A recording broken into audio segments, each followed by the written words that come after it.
जय श्री कृष्णा। कैसे हैं आप लोग। आज मैं आपको जो कहानी सुनाने जा रही हूँ, ये कहानी मेरे दिल के बहुत करीब है। ये कहानी मुझे मेरी दादी सुनाया करती थी। मुझे अभी भी बहुत अच्छे से ध्यान है, जब वो मुझे ये कहानी सुनाती थी तो उनके चेहरे पे एक अलग ही चमक आ जाती थी। उनका चेहरा अभी मेरे आंखों के सामने आ गया। ऐसा लग रहा है जैसे वो मुझे ये कहानी सुना रही हैं। ये कहानी है एक नन्ही सी चिड़िया जिसका नाम था रुनझुन। रुनझुन नाम की चिड़िया की ये कहानी है। ये कहानी से हमें जो सीख मिलती है वो ये है कि हमें सब्र रखना चाहिए, पेशेंस रखना चाहिए। सब कुछ ठीक होता है और जो हमारी किस्मत में है, जो हमें मिला है, हमें उसे अपना समझकर उसका मान रखना चाहिए। तो चलिए हम हमारी कहानी स्टार्ट करते हैं। ये कहानी है एक छोटी सी चिड़िया रुनझुन की। एक बुढ़िया थी। उस बुढ़िया का कोई भी नहीं था। इस घर में, इस पूरे शहर में उसका कोई नहीं था। उसने एक छोटी सी चिड़िया पाल रखी थी। वो चिड़िया बहुत ही अच्छी थी। ये चिड़िया बोलने वाली चिड़िया थी। तो इस चिड़िया से उस बुढ़िया को बहुत लगाव था। ये बुढ़िया इस चिड़िया को अपनी बेटी की तरह पालती थी। रोज़ रात को बुढ़िया इस चिड़िया को कहानियाँ सुनाती, लोरी गाती और लोरी गाकर सुलाती। ऐसे ही इस बुढ़िया का जीवन चल रहा था। एक दिन एक शहर का राजकुमार उस बुढ़िया के घर के सामने से गुजरा। उसी समय ये बुढ़िया अपनी रुनझुन चिड़िया से बातें कर रही थी। ले रुनझुन, खाना खा ले। तू कितना सताती है मुझे, तू खाना क्यों नहीं खा रही?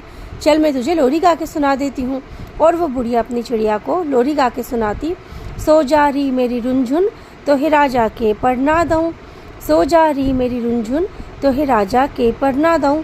मतलब कि मेरी रुनझुन तू सो जा, मैं तेरी शादी किसी राजा से करवा दूँगी। राजकुमार रोज़ वहाँ से निकलता और रोज़ उनकी आवाज़ें सुनता। राजकुमार के मन में ख्याल आता कि ज़रूर ये बुढ़िया की कोई बेटी है जिसे वो इस तरह कहानियाँ और लोरी गा के सुलाती है। और राजकुमार के मन में उस रुनझुन नाम जो वो बार बार बोलती है, उस बच्ची के लिए, उस नाम के लिए जिसको वो सिर्फ सुन रहा है, देख नहीं रहा, उसके लिए उसके मन में एक इमेज बन जाता है कि ये कितनी सुंदर लड़की होगी। राजकुमार मन में सोचता है कि ये जो भी हो, मैं तो अब इसी से शादी करूँगा। ये डिसाइड कर राजकुमार अपने महल में जाकर उदास होकर सो जाता है। कुछ खाता पीता भी नहीं है, किसी से बात भी नहीं करता। जब राजा को ये बात का पता चलता है तो राजा अपने राजकुमार के पास जाते हैं और बड़े प्यार से राजकुमार से पूछते हैं, बेटा क्या बात है, तुम इतने दुखी क्यों हो, तुम इतने उदास क्यों हो, तुम खाना क्यों नहीं खा रहे हो, क्या बात है, बताओ। राजकुमार कहता है, पिताजी मैं जब कल सैर पे गया था ना, तो एक बुढ़िया के घर के सामने से गुजरा मैं। वहाँ मैंने कुछ आवाज़ें सुनी और मुझे बस उस बुढ़िया की बेटी से ही शादी करना है। राजा उससे कहता है, बेटा ठीक है, पर तुम ये जो जिद कर रहे हो, पर हम उसको देखें तो सही, उससे मिले तो सही कि वो है कौन। हम ऐसे कैसे तुम्हारी शादी उससे करा दें, और फिर तुम एक राजा हो, तुम्हारी शादी ऐसे कैसे किसी बुढ़िया की बेटी से करा दें। राजा बहुत समझाते हैं, पर राजकुमार ने जो जिद ठान ली तो ठान ली। राजकुमार अपनी जिद पर डटा रहता है और राजकुमार कहता है, नहीं पिताजी, शादी करूँगा तो मैं उसी लड़की से करूँगा। अब राजा क्या करे। राजा उस बुढ़िया को अपने दरबार में बुलाते हैं और बुढ़िया से कहते हैं, बुढ़िया क्या तुम्हारी कोई बेटी है? बुढ़िया कहती है, नहीं मेरी कोई बेटी नहीं है। तो राजकुमार बोलते, नहीं तुम झूठ बोल रही हो, तुम्हारी रुनझुन नाम की एक बेटी है, तो जिसे तुम लोरी गा के सुलाती हो। तो बुढ़िया हंसने लगती है और कहती है, हाँ रुनझुन है, रुनझुन मेरी बेटी है, मैं उसे लोरी गा के भी सुलाती हूँ। लेकिन इतना ही बुढ़िया बोलती है कि राजकुमार उसे चुप कर देते हैं और कहते हैं, नहीं अब हमें कुछ भी नहीं सुनना, हमें तो बस तुम्हारी रुनझुन से शादी करना है। बुढ़िया राजकुमार और राजा को बहुत समझाने की और बहुत बताने की कोशिश करती है कि रुनझुन कोई लड़की नहीं, एक चिड़िया है। पर राजा और राजकुमार तो उसकी एक बात नहीं सुनते। तो बुढ़िया ये सोचती है, हो सकता है इस नन्ही सी चिड़िया की किस्मत में यही लिखा हो। तो फिर यह सोचकर, उसे भगवान की मर्जी मानकर, वो बुढ़िया चुपचाप इस बात को एक्सेप्ट कर लेती है और इस शादी की मंजूरी दे देती है। घर जाकर बुढ़िया बहुत खुश होकर अपनी छोटी सी रुनझुन के लिए पायल लाती है, उसको नन्हा सा घाघरा पहनाती है और उसकी शादियों की तैयारी में लग जाती है, जैसे कि वो सचमुच उसकी बेटी हो। यहाँ राजकुमार भी शादियों की तैयारी में लग जाते हैं। बुढ़िया बड़े चाव से उस रुनझुन के पिंजरे को सजाती है, लहंगा पहनाती है और चुनरी से ओढ़ाकर मंडप में बैठा देती है। राजकुमार की शादी उस रुनझुन से हो जाती है। पहले के समय में ना बच्चों, दूल्हा दुल्हन एक दूसरे को देखते भी नहीं थे, तो राजकुमार देखता भी नहीं है कि उसकी शादी किससे हो रही है। उन्हें पता ही नहीं चलता कि उसकी शादी में उसके पास में मंडप में कोई लड़की नहीं बल्कि एक पिंजरा रखा हुआ है। कोई इस बात पे ध्यान भी नहीं देता और इस तरह से उनकी शादी हो जाती है। शादी के बाद जब विदा होती है और विदा के टाइम जब उस डोली में बुढ़िया उस लड़की की जगह पिंजरे को रख देती है। तो जो डोली चलाने वाले कहार होते हैं वो बहुत जल्दी जल्दी चल रहे होते हैं। राजकुमार उन्हें देखता है और कहता है कि तुम लोग इतनी जल्दी जल्दी क्यों चल रहे हो। तो वो कहार बोलते हैं कि ऐसा लग रहा है कि इस डोली में वजन ही नहीं है, इसमें कोई बैठा भी है कि नहीं है। राजकुमार को कुछ शंका होती है। राजकुमार उस डोली में जब देखते हैं तो चिड़िया का पिंजरा देखकर हैरान हो जाते हैं। वो तुरंत उस बुढ़िया को बुलाते हैं और उससे पूछते हैं ये क्या है। बुढ़िया कहती है मैं तो आपसे पहले ही कह रही थी कि मेरी कोई बेटी नहीं है, पर आपने मुझे बोलने ही नहीं दिया, इसीलिए मैंने इसे किस्मत और भगवान की मर्जी मानकर स्वीकार कर लिया। अब बेचारा राजकुमार बहुत दुखी हो जाता है, पर अब वो क्या कर सकता है। उसी की जिद के कारण उसकी शादी इस चिड़िया से हुई है, इसीलिए वो राजकुमार इसे भगवान की मर्जी मानता है और ये सोचता है कि इतनी जिद करके मैंने शादी की, अब अगर मैं ऐसे घर जाऊंगा तो मेरी भाभियाँ, मेरे घर वाले सब मेरा मजाक उड़ाएंगे। बेचारा राजकुमार बहुत दुखी हो जाता है। थोड़ी देर वहाँ रुकता है, ठंडे दिमाग से कुछ सोचता है और इस नतीजे पे पहुँचता है कि अब वो उस घर में नहीं जा सकता। वो अपनी चिड़िया का पिंजरा लेकर एक अलग राजमहल में चला जाता है और वहाँ के सभी लोगों को घर वापस भेज देता है और कह देता है प्लीज़ किसी को कोई बात मत बताना। अब राजकुमार उस चिड़िया के साथ एक घर में अकेले रहने लगता है। वो चिड़िया इतनी सुंदर है, इतनी प्यारी है, इतने अच्छे से बोलती है कि राजकुमार भी उसे पसंद करने लगता है। कुछ भी कहो, आखिर उसकी पत्नी बन गई। तो राजकुमार उसे अपनी पत्नी मानकर उसके लिए खाना रखता है, पानी रखता है, ढेरों उससे बातें करता है। बस इस तरह से दोनों रहने लगते हैं। कुछ समय के बाद राजकुमार के छोटे भाई की शादी होती है। राजा उन्हें भी निमंत्रण भेजता है। अब राजकुमार अपने सारे दिन भर के काम निपटाकर रात को वहाँ जाता है अपने भाई की शादी के लिए कुछ काम करने। तो उसकी भाभियाँ बहुत मजाक उड़ाती हैं, बोलती हैं राजा जी आप कैसी पत्नी लाए हो जो यहाँ देवर की शादी में कोई काम ही नहीं करा रही है, यहाँ इतने काम है, सारे काम हम ही लोग कर रहे हैं, उसे भी तो कुछ काम कराना चाहिए। पर बेचारा राजकुमार क्या करे, वो चुपचाप इन सारी बातों को सुनता है और उदास होकर अपने घर वापस लौट आता है। उदास होकर बैठ जाता है। जब रुंझुन उससे पूछती है क्या हुआ, आप इतने दुखी क्यों हो, तो वो राजकुमार बोलता है कि मेरी भाभियाँ बहुत मजाक उड़ा रही थी, वो कह रही थी कि मेरी पत्नी को भी घर पे आना चाहिए कुछ काम कराने। तो रुंझुन बोलती है बस इतनी सी बात, कहिए क्या काम करवाना है। तो राजकुमार बोलता है कि बहुत सारा अनाज है जिसे साफ़ करना है, पर तुम वहाँ जाके अनाज कैसे साफ़ कर सकती हो। तो रुंझुन मुस्कुराते हुए कहती है कि आप चिंता क्यों करते हो, आप बस कल अपने घर जाना और अपनी भाभियों से कहना कि जो भी अनाज साफ़ करना है उस अनाज को वो घर की छत पर डाल दे, मैं जाकर साफ़ कर लाऊंगी। राजकुमार ऐसा ही करता है। राजकुमार अपनी भाभियों से बोलता है कि आप बस छत पे अनाज डलवा देना, मेरी पत्नी आके वो सारा अनाज साफ़ कर जाएगी। भाभियाँ बोलती हैं इतना सारा अनाज तुम्हारी पत्नी अकेले साफ़ कर देगी, पर चलो ठीक है, उसने कहा है तो ये भी करके देखते हैं। अब राजकुमार के कहने पर उसकी भाभियाँ सारा अनाज घर की छत पर डलवा देती हैं। राजकुमार अपनी पत्नी को आके ये बात बताता है।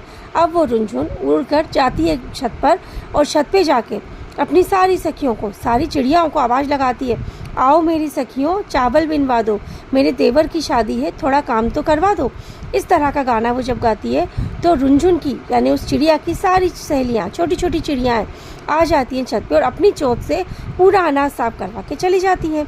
शाम को जब भाभियाँ देखती हैं कि अनाज इतने अच्छे से और इतनी जल्दी साफ़ हो गया तो सबको बहुत हैरानी होती है। वो राजकुमार से बोलती हैं कि देवर जी आपकी पत्नी तो बहुत ही ज़्यादा समझदार है, उसने इतनी जल्दी इतना सारा काम कर दिया, उन्हें बहुत हैरानी होती है। इस तरह राजकुमार अपनी पत्नी से धीरे धीरे सारे काम करवाता जाता है और उसकी भाभियों को बहुत हैरानी होती है कि किस तरह से ये काम हो रहे हैं। अब आ जाता है शादी का दिन। राजकुमार बहुत दुखी होता है। राजकुमार रुंझुन से कहता है रुंझुन आज मुझे शादी में जाना है, मेरे भाई की शादी है, मैं जाना तो चाहता हूँ पर जा नहीं पाऊँगा। रुंझुन कहती है क्यों, आप क्यों नहीं जा पाओगे, आपके भाई की शादी है, आपको ज़रूर जाना चाहिए। तो रुंझुन से उसका पति बोलता है यानी राजकुमार बोलता है कि चला तो जाऊँ मैं, पर मैं तुम्हें अकेला छोड़ के कैसे जाऊँ, बहुत लंबे समय के लिए जाना है, तुम्हें पानी खाना ये सब कैसे होगा, कैसे जाऊँ मैं तुम्हें छोड़ के। रुंझुन कहती है आप चिंता मत कीजिए, आप मेरे पिंजरे में एक कटोरी में पानी और एक कटोरी में अनाज रख दीजिए, मेरा हो जाएगा, और जब आप वापस आएंगे तो वापस मुझे कुछ चाहिएगा तो आप दे देंगे। आप जाइए शादी में और आप घर का ताला अंदर बाहर से लगा जाना। राजकुमार बड़े दुखी मन से अपनी पत्नी को अकेला छोड़कर उसके लिए खाने और पीने का सामान रख के चला जाता है। यह रुंझुन सोचती है कि आज मेरी देवर की शादी और मैं अपने देवर की शादी में भी नहीं जा पाऊंगी। वो रुंझुन बड़े अच्छे से अपने पिंजरे में नाचती है, छम छम करती हुई, आज मेरे देवर की शादी है, आज मेरे देवर की शादी है।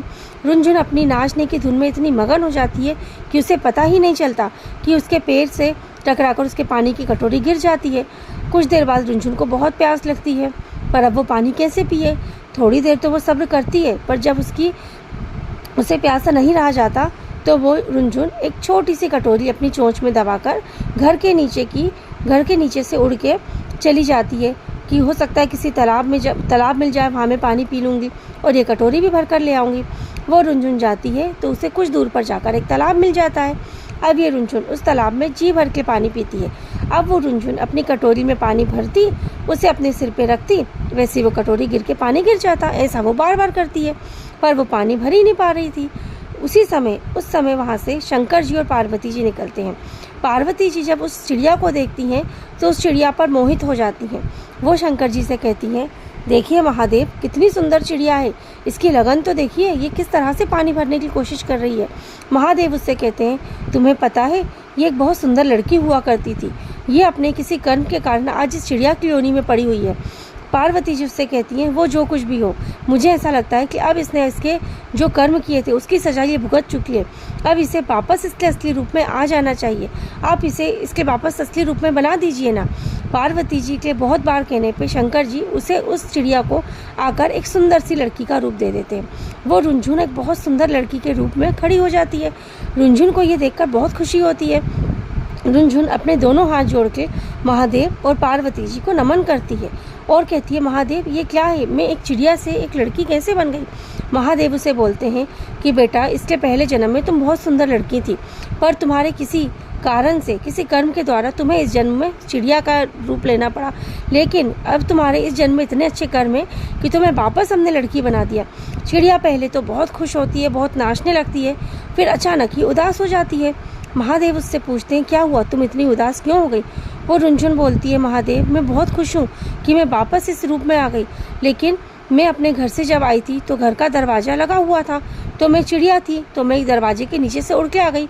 अब मैं जब अपने घर वापस जाऊंगी तो मैं कैसे जाऊंगी, घर का ताला तो बाहर से लगा है, और फिर मेरे पति वो मुझे कैसे पहचानेंगे, उन्होंने तो अभी तक मुझे चिड़िया के रूप में देखा है। तो महादेव बोलते हैं, बेटी तुम चिंता मत करो, जब तुम घर जाओगी तो तुम्हारा दरवाज़ा तुम्हें खुला मिलेगा और हम तुम्हें एक चिट्ठी देते हैं जो तुम अपने पति को पढ़ा देना, उन्हें तुम्हारी बातों पर यकीन हो जाएगा, हम उन्हें यकीन दिलाएंगे। यह सुनकर रुनझुन बहुत खुश होती है, वो नाचती झूमती अपने घर जाती है और उसे घर का दरवाज़ा खुला मिलता है। रुनझुन घर जाती है, उसके थोड़ी देर बाद उसका पति यानी राजकुमार भी घर आ जाता है। राजकुमार जब घर का दरवाज़ा बाहर से खुला हुआ देखता है तो उसे बड़ा आश्चर्य होता है, वो घबरा जाता है।